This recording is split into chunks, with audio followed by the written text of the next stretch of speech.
ये सब छोटापन है बोलना। नीतीश जी बीमार हैं, नीतीश जी हाईजैक हैं।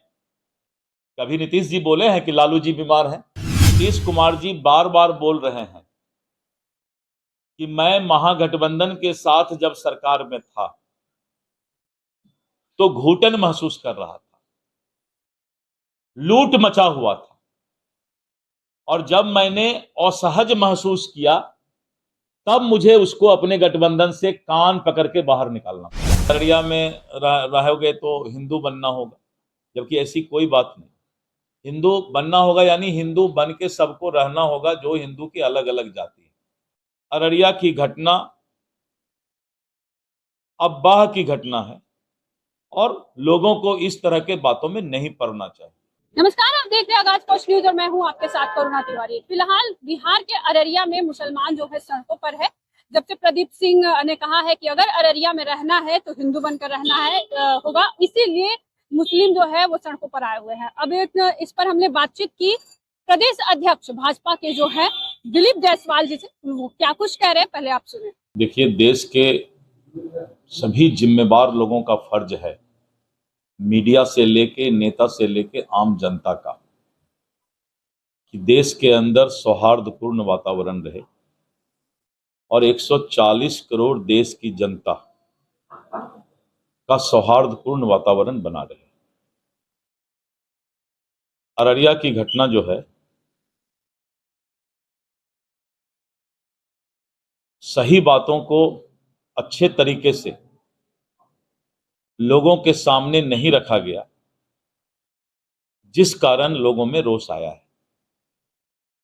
अररिया के सांसद का अगर पूरा वीडियो फुटेज देखेंगे, उन्होंने कहा है कि हिंदू को जात पात में नहीं बंटना है।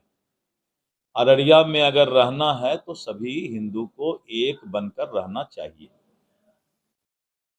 लेकिन उसी को दूसरे तरीके से परोसा गया। अंतिम 2 लाइन को मीडिया के कुछ आजकल बहुत सारे यूट्यूबर वगैरह चले, आप लोग उसमें नहीं, दिखा दिया कि अररिया में रहोगे तो हिंदू बनना होगा, जबकि ऐसी कोई बात नहीं।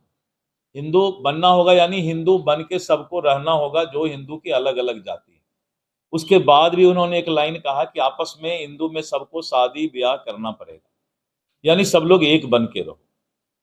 समाज में क्या है कि बहुत तरह के लोग हैं, मीडिया में भी बहुत तरह के लोग हैं, नेता में भी बहुत तरह के लोग हैं, जिनको इन सब और इस तरह की बातों में हर वक्त घी डालकर आग फैलाने का काम करते हैं। ऐसे लोग देश के दुश्मन हैं जो सौहार्द बिगाड़ने का काम करते हैं, चाहे कोई भी हो, किसी दल का भी। इसीलिए अररिया की घटना अब्बाह की घटना है और लोगों को इस तरह के बातों में नहीं पड़ना चाहिए। सब जगह राजनीतिक दुकानदारी करने की आवश्यकता नहीं है। हर चीज में राजनीति, हर चीज में राजनीति। हम मुस्लिम के लिए हैं, हम हिंदू के लिए हैं। बंद करो भाई ये नाटक। काहे हिंदू मुस्लिम के लिए रहते हो? देश के लिए रहो ना। देश हमें देता है सब कुछ, हम भी तो कुछ देना सीखें। सारा चीज तो देश से हमको मिल रहा है। हमारा क्या फर्ज है? इस देश के अंदर एक प्यार का माहौल बना रहे, यही सभी नेताओं का काम है। प्रतिपक्ष के नेता बोलते हैं कि इस कौम पर कुछ होगा तो मैं देखूंगा। अरे सभी कौम पर कुछ भी होगा तुम देखोगे, ये बात बोलो ना। इस देश के किसी भी जनता पर कुछ भी होगा तो हम साथ हैं। तो इस तरह की बातें हैं। खैर चलिए, और न्यूज के लिए ये सब ठीक है। तो सर, प्रदीप कुमार के लिए जो नुपुर शर्मा के केस से मिला दिया गया है। मैंने, आपने मेरी बात अगर सुनी होगी तो आपके जेहन में कुछ भी सवाल नहीं आएगा। आप जब मेरी बात सुने होंगे इतना देर से मैंने क्या क्या कहा, तो 3-4 दिन आपको लगेगा उसमें डुबकी लगाने में। तो चुनाव से पहले इस तरीके का बयान कहां तक उचित है? देखिए, चुनाव अलग चीज है और चुनाव से इन सब चीजों को कुछ भी जोड़ने की आवश्यकता नहीं। किस तरह का बयान? मैंने कहा बयान को तो मैंने समझाया, फिर भी आप बोल रहे हैं इस तरह का बयान। इसका मतलब है कि आप जनता में काफी आक्रोश दिख रहा है अररिया में, जो मुसलमान समुदाय है रोड पर आकर के कह रहे हैं मुस्लिम कि मुस्लिम माफी तक मांगनी पड़ेगी। मैं बता रहा हूं ना कि मुस्लिम भाई को अब्बा फैलाकर भड़काने का प्रयास किया गया। तो सर इस केस को फिर नुपुर शर्मा के केस से जोड़ के भी देख सकते हैं, क्योंकि वो तो नुपुर शर्मा की बातों को तोड़ मरोड़ के डाला गया। क्या चाहते हैं कि देश में आप क्या चाहते हैं, क्या ये बताइए? नहीं सर, क्योंकि जिस नहीं बताइए हमको। नहीं, हम दूसरा बात पूछ रहे हैं। आप क्या चाहते हैं कि इस मुद्दे को पूरा आग लगाया जाए? बोलिए, आपकी अगर इच्छा है तो बताइए कि ये इस तरह का बात अगर देश में हो, हिंदू मुस्लिम हो, आपस में लोग लड़ें, तो अगर आपकी इच्छा है कि ये बात और भर के उल्टा सीधा बात आए, नहीं सर, सीधा बात है, उल्टा सीधा बात है, सीधा हाँ, बात है, हाँ। जो आपने अभी सीधा कहा। यही है कि इस देश में सभी लोग 140 करोड़ जो इस देश की आबादी है वो भारतीय है। ठीक है, देखिए एक बात सुन लीजिए एक बार।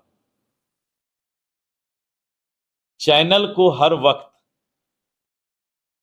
अपना टीआरपी बढ़ाने के चक्कर में देश के अंदर सौहार्दपूर्ण वातावरण में घी डालने की आवश्यकता नहीं है। अच्छे चैनल कभी भी इस तरह का काम नहीं करते हैं।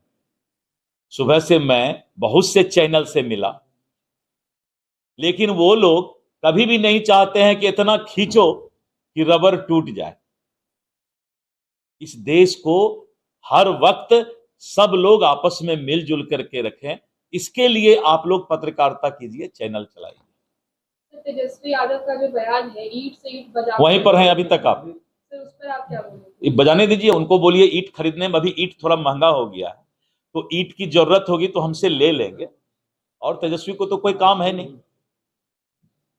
सर, तेजस्वी यादव ने चतरा में कहा कि भाई हमारे चाचा मुख्यमंत्री नीतीश कुमार को बीजेपी नेताओं ने। ये बहुत अच्छा सवाल किए। तेजस्वी यादव ने शायद ये नहीं सुना कि नीतीश कुमार जी बार बार बोल रहे हैं कि मैं महागठबंधन के साथ जब सरकार में था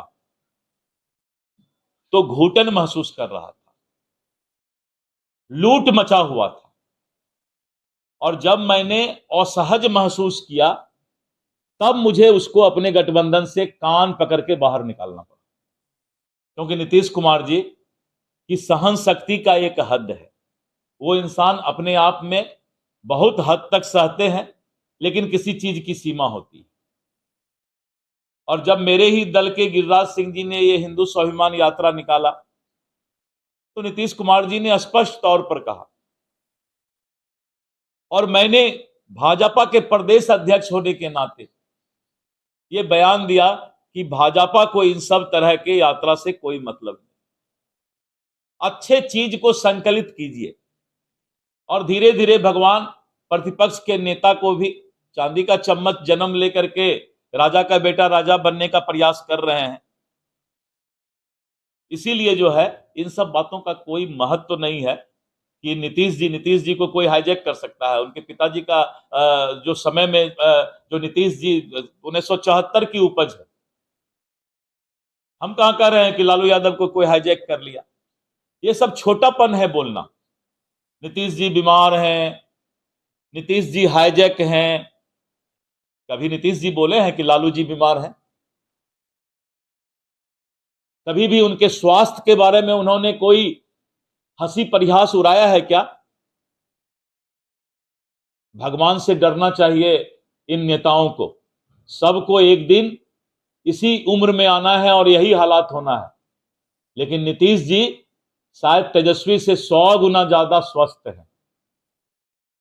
वो तो इसी उम्र में जो है व्हील चेयर पकड़ लिए। नीतीश जी चलते हैं अच्छा से। हमने कभी कहा क्या कि तेजस्वी का जवानी में जो है व्हील चेयर पकड़ लिया? कभी नहीं बोलना चाहिए। दुख किसी के साथ आ सकता है। कमर में दर्द हो गया, क्यों नहीं होगा? लेकिन कभी हमने कहा, नीतीश जी ने कहा कि तेजस्वी इसी उम्र में जवानी में व्हील चेयर पकड़ लिया? कभी बोले हैं? नहीं बोलना चाहिए, ये पाप है। मैं बोल रहा हूं तेजस्वी जी के लिए भी नहीं बोलना चाहिए, ये पाप है। मत करो पाप ये नेता लोग। विकास की बात करो, इसके लिए नेतागिरी करने आए हो। कुछ से कुछ बोलना, वो बीमार है, वो लचक के चल रहा है, वो मटक के चल रहा है, उसने दही खा लिया, उसने अचार खा लिया, इसी के लिए नेतागिरी है क्या? तो आपने सुना जो दिलीप जायसवाल है सीधे तौर पे कह रहे हैं कि उनके बातों को तोड़ मरोड़ कर रखा गया है मीडिया के द्वारा। साथ में ये भी वो कहते नजर आ रहे हैं कि किसी के स्वास्थ्य को लेकर कभी भी तंज नहीं कसना चाहिए। हमने कभी तेजस्वी यादव के ऊपर तंज नहीं कसा, लालू प्रसाद यादव पे तंज नहीं कसा। या जिस तरीके से बार बार तेजस्वी यादव तंज कसते रहते हैं हर पार्टी के ऊपर। तो आपका क्या कुछ कहना, अभी हमारे साथ साझा करो, देखते रहिए आज पोस्ट न्यूज।